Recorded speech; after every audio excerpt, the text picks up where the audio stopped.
Hello students, welcome to the lecture on market evaluation and controls. And after the lecture, we will be able to learn the following objectives. Explain the types of market evaluation and controls, discuss the process of market evaluation and controls, discuss the obstacles to marketing control, explain the marketing audit, describe the marketing ethics.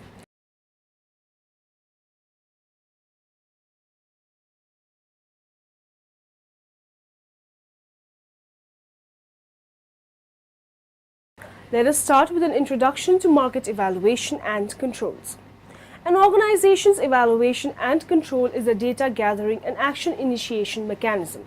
This program monitors the external business environments, the internal performance of business units, processes and individuals, and the output products and services of the organization. Once collected, data is processed to present a picture of the company's overall performance and to trigger actions in response to conditions representing opportunities or threats.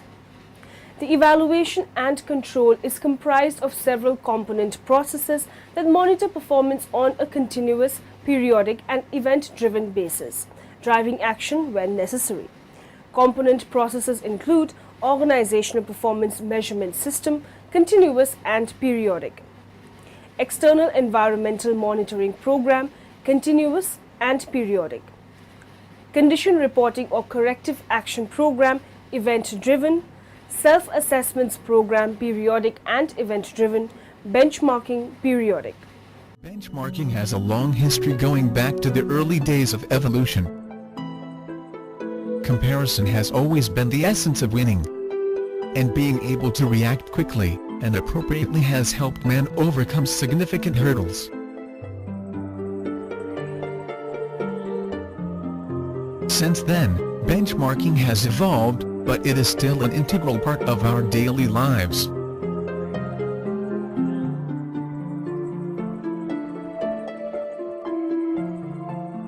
Benchmarking is an activity that tells you your position or status by comparing yourself to others. The reason for comparing is to understand where you are today and what might be some of the areas that you need to improve.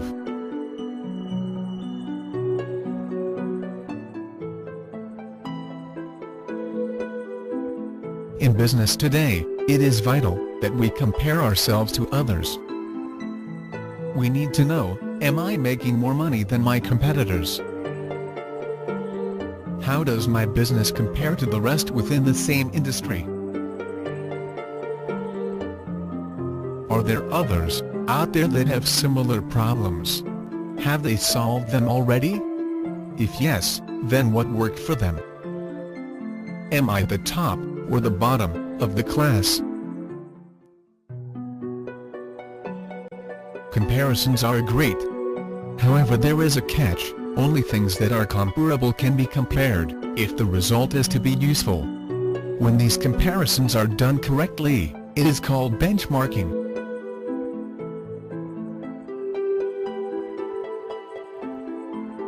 First, you need to define what you want to benchmark.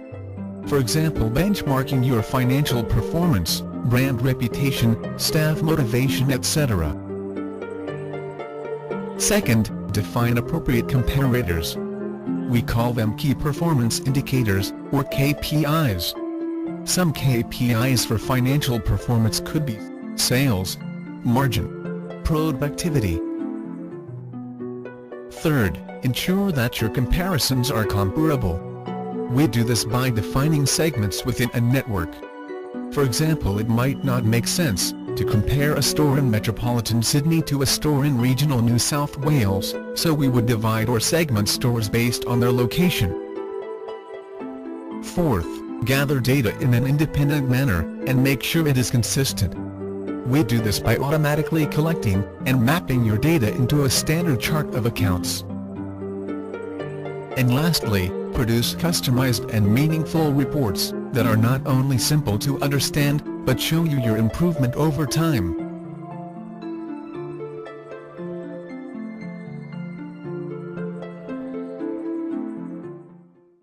Once benchmarking has been successfully implemented, it becomes a powerful tool that helps you gain a deeper understanding of business performance in all aspects including sales, margin, staff productivity, expense management, and efficiency.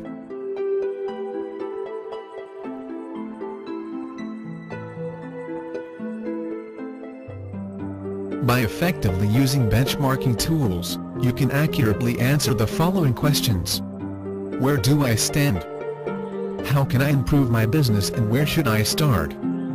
Are the current measures to improve my business working, or not? Outputs from the various monitoring processes are often combined to create a richer understanding of organizational performance relative to both internal performance standards and external benchmarks.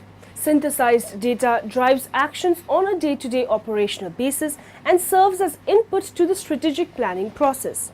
When predefined thresholds are reached or exceeded, action is prompted to take advantage of opportunities or mitigate threats representing a risk to the business or its operations. Evaluation and control components play a key role in an organization's learning and growth efforts.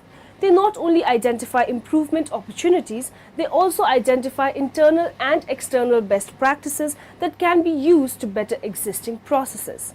This continuous growth mechanism is critical to an organization seeking to maintain and advance its position in the marketplace.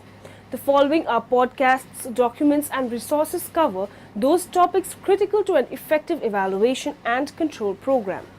Marketing, the sum of activities involved in directing the flow of goods and services from producers to consumers. Marketing's principal function is to promote and facilitate exchange. Through marketing, individuals and groups obtain what they need and want by exchanging products and services with other parties. Such a process can occur only when there are at least two parties, each of whom has something to offer. In addition, exchange cannot occur unless the parties are able to communicate about and to deliver what they offer. Marketing is not a coercive process. All parties must be free to accept or reject what others are offering. So defined, marketing is distinguished from other modes of obtaining desired goods, such as through self-production, begging, theft, or force. Marketing is not confined to any particular type of economy because goods must be exchanged and therefore marketed in all economies and societies except perhaps in the most primitive. Furthermore, marketing is not a function that is limited to profit-oriented business. Even such institutions as hospitals, schools, and museums engage in some form of marketing. Within the broad scope of marketing, merchandising is concerned more specifically with promoting the sale of goods and services to consumers, that is retailing, and hence is more characteristic of free market economies. Based on these criteria, marketing can take a variety of forms. It can be a set of functions, a department within an organization, a managerial process, a managerial philosophy, and a social process. There are 5 types of market evaluation and controls. Annual plan control. This document includes all the managerial objectives and numerical goals. It is actually a breakdown of the aforementioned pro forma financial statements into monthly and quarterly figures of sales in terms of foreign direct investment, income from tourism, trade figures, etc., and profitability. It comprises at least 5 performance gauging tools, sale analysis, comparing sale targets to actual sales and accounting for discrepancies, market share analysis, comparing the country's sales with those of its competitors. The country should also compare its own sales to the total sales in the global market and to sales within its market segment. Neighboring countries, countries which share its political ambience, same size countries, etc. Expense to sales analysis demonstrates the range of cost, both explicit and hidden or implicit, of achieving the country's sales goals. Financial analysis calculates various performance ratios such as profits to sales, profit margin, sales to assets, asset turnover, profits to assets, return on assets, assets to worth, financial leverage, and finally profits to worth, return on net worth of infrastructure. Customer satisfaction is the ultimate indicator of tracking goal achievement. Profitability control. There is no point in squandering scarce resources on marketing efforts that guarantee nothing except name recognition.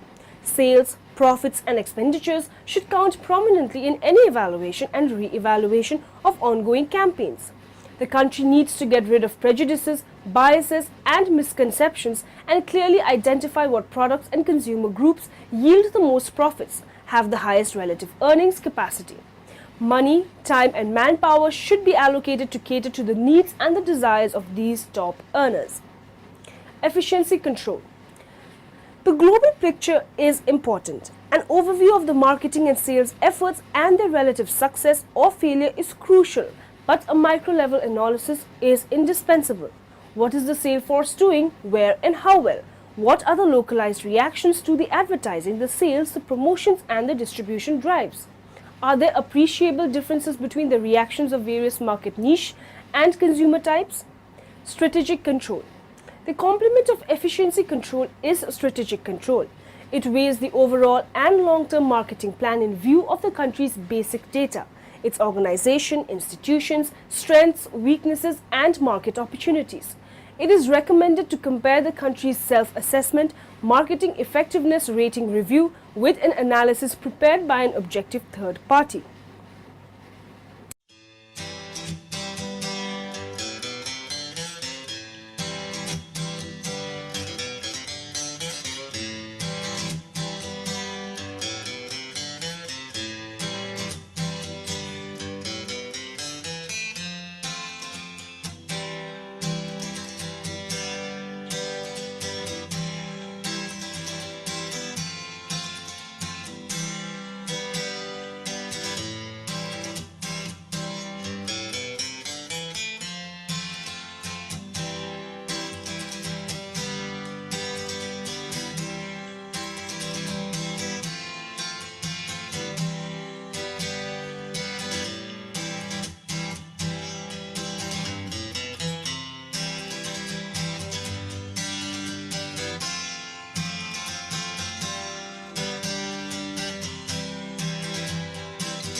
Marketing audit.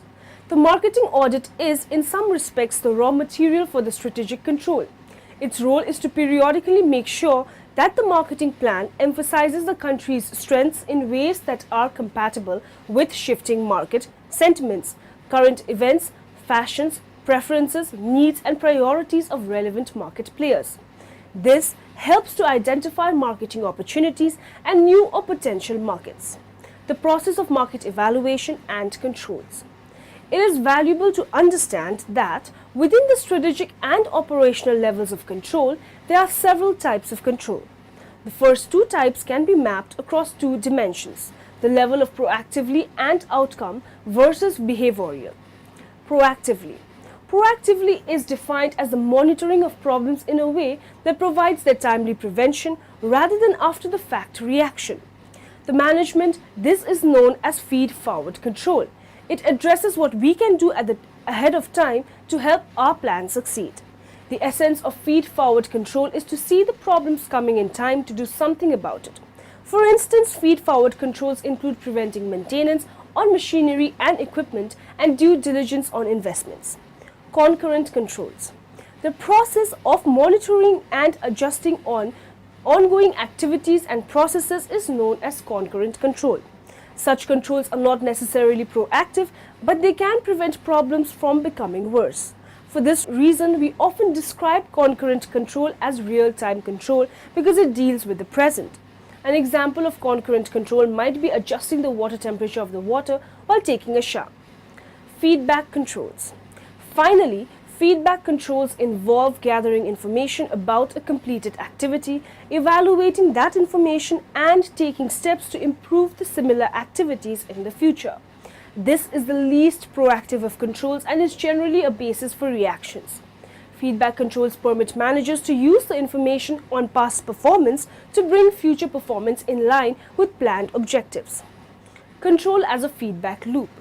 In this latter sense, all these types of control functions as a feedback mechanism to help leaders and managers make adjustments in the strategy, as perhaps is reflected by changes in the planning, organizing, and leading components. The outcome and behavioral controls. Controls also differ depending on what is monitored, outcomes or behaviors. Outcome controls are generally preferable when just one or two performance measures, say return on investment or return on assets, are good gauges of a business health. Outcome controls are effective when there is little external interference between the managerial decision making on the one hand and business performance on the other. It also helps if little or no coordination with other business units exist. The obstacles to marketing control. There is no planning without control. Marketing control is the process of monitoring the proposed plans as they proceed and adjusting where necessary. If an objective states where you want to be and the plan sets out a roadmap to destination, then control tells you if you are on the right route or if you have arrived at your destination. Control involves measurement, evaluation, and monitoring. Resources are scarce and costly, so it is important to control marketing plans. Control involves setting standards. The marketing manager will then compare actual progress against the standards. Corrective action, if any, is then taken. If corrective action is taken, an investigation will also need to be undertaken to establish precisely why the difference occurred. There are many approaches to control: market share analysis, sales analysis, quality controls, budgets, ratio analysis, marketing research, marketing information systems, feedback from the customers, satisfaction surveys, cash flow statements, customer relationship management (CRM) system, marketing audit. The marketing audit has certain similarities to a financial audit in that it is a review or an appraisal of existing marketing activities. Carrying out the marketing audit provides the opportunity to review and appraise whole marketing activity, enabling us to assess past and present performance as well as to provide the basis for evaluating possible future courses of action. Because the business environment is constantly changing, the marketing audit should be used as a reference tool with constant updates reflecting changes in the external environment and own internal business experiences. External audit.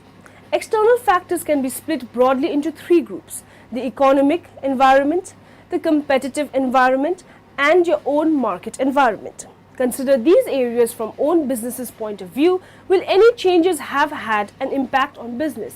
Will they affect competitors? Will they allow us to compete where one could not or inhibit ability to compete? The economic environment. Political. Government actions, tax levels, privatization, school policy, etc. Economic income levels, employment levels, rate of inflation, rate of economic growth. Social and cultural demographics, population growth and distribution, age, lifestyles and cultural values, changing beliefs, skills, family values. Technological, IT, internet, home, shopping. Legal, UK law, health and safety, employment law, store opening, etc. EU law, environmental, effect of business on environment, green credentials. Competitive environment. How competitive is the market? what are the competitors doing or they are likely to be doing. Evaluate the following: the threat of new entrants to your industry, the threat of substitute products, the bargaining power of customers, the bargaining power of suppliers, the rivalry amongst current competitors. Internal audit. This is an opportunity to put own business under the microscope. Do you know as much about your own situation as you should? Sales. Total split by geography, industry, customer, product. Market shares, profit margin, costs, marketing information research, effectiveness of marketing mix. Marketing ethics. Marketing ethics is a systematic study of how moral standards are applied to marketing decisions, behaviors, and institutions. Because marketing is a process inherent to most organizations, marketing ethics should be viewed as a subset of business ethics. Thus, much of what is written about business ethics applies to marketing ethics as well. At the outset, it is also useful to distinguish between positive and non-native marketing ethics. Positive marketing ethics looks at marketing practices from the standpoint of what is. For example, specifying the percentage of organizations that have codes of ethical marketing practice or tracking the number of violations that deal with deceptive advertising would be examples of positive marketing ethics. In contrast, normative marketing ethics deals with how marketing ought to operate according to some moral standard or theory. The sort of moral standards or theories applied to marketing situations involve the usual moral frameworks commonly applied when evaluating business ethics. Example, utilitarianism, duty-based theories, virtue ethics. When the words marketing ethics appear in the general media or business press, the reports typically describe a marketing strategy, tactic, or policy that some constituency feels is unfair or exploitive or deceptive. Normative marketing practices might be defined as those that emphasize transparent, trustworthy, and responsible personal and/or organizational marketing policies and actions and exhibit integrity as well as fairness to consumers and other stakeholders. In the true spirit of normative ethical standards, this definition provides certain virtues and values, example trust, fairness, to which marketing practitioners ought to aspire.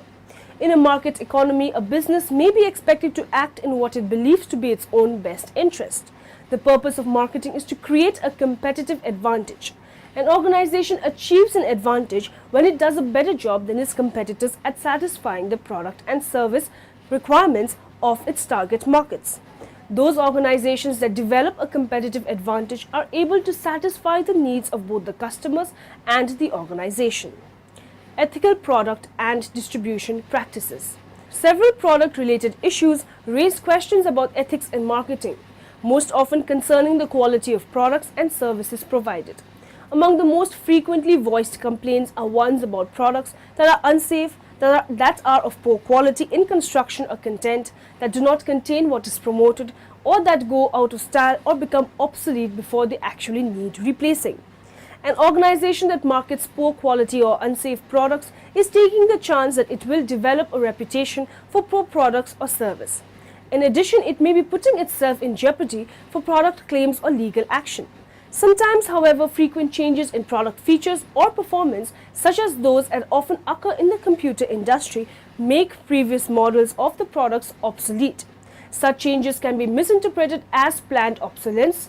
Ethical questions may also arise in the distribution process. Because sales performance is the most common way in which marketing representatives and sales personnel are evaluated, performance pressures exist that may lead to ethical dilemmas.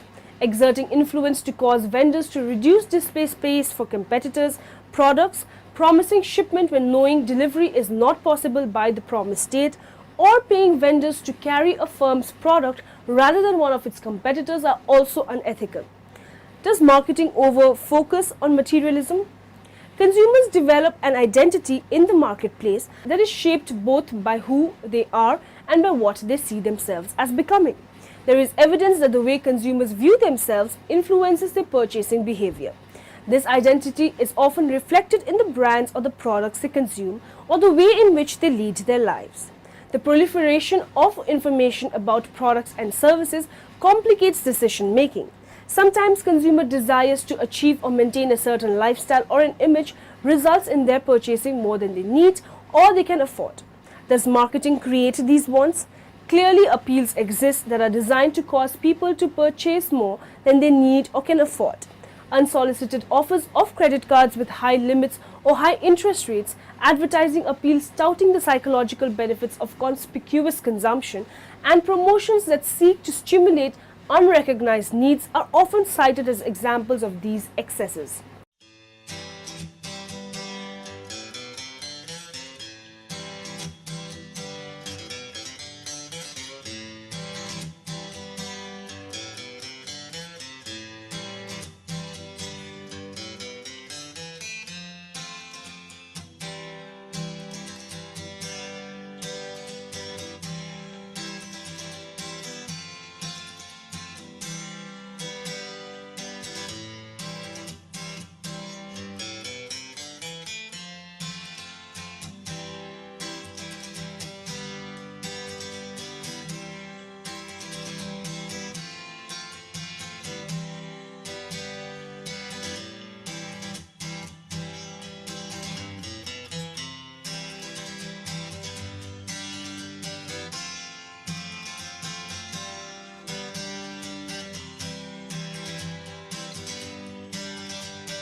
Special ethical issues in marketing to children. Children are an important marketing target for certain products. Because their knowledge about products, the media and selling strategies is usually not as well developed as that of adults, children are likely to be more vulnerable to psychological appeals and strong images. Thus, ethical questions sometimes arise when they are exposed to questionable marketing tactics and messages. Ethical issues surrounding the portrayal of women in marketing efforts. Society changes due to the images of and roles assumed by people regardless of race, sex or occupation. Women have been portrayed in a variety of ways over the years. When marketeers present those images as overly conventional, formulaic or oversimplified, people may view them as stereotypical and offensive. Now in the end, let us summarize what we have learned in this lecture. Proactively is defined as the monitoring of problems in a way that provides their timely prevention rather than after the fact reaction. Marketing control is the process of monitoring the proposed plans as they processed and adjusting where necessary. Marketing ethics is the systematic study of how moral standards are applied to marketing decisions, behaviors, and institutions. Outcome controls are effective when there is little external interference between the managerial decision making on the one hand and business performance on the other. Sales, profits, and expenditures should count prominently in any evaluation of ongoing campaigns. The marketing audit has certain similarities to a financial audit in that it is a review or an appraisal of existing marketing activities.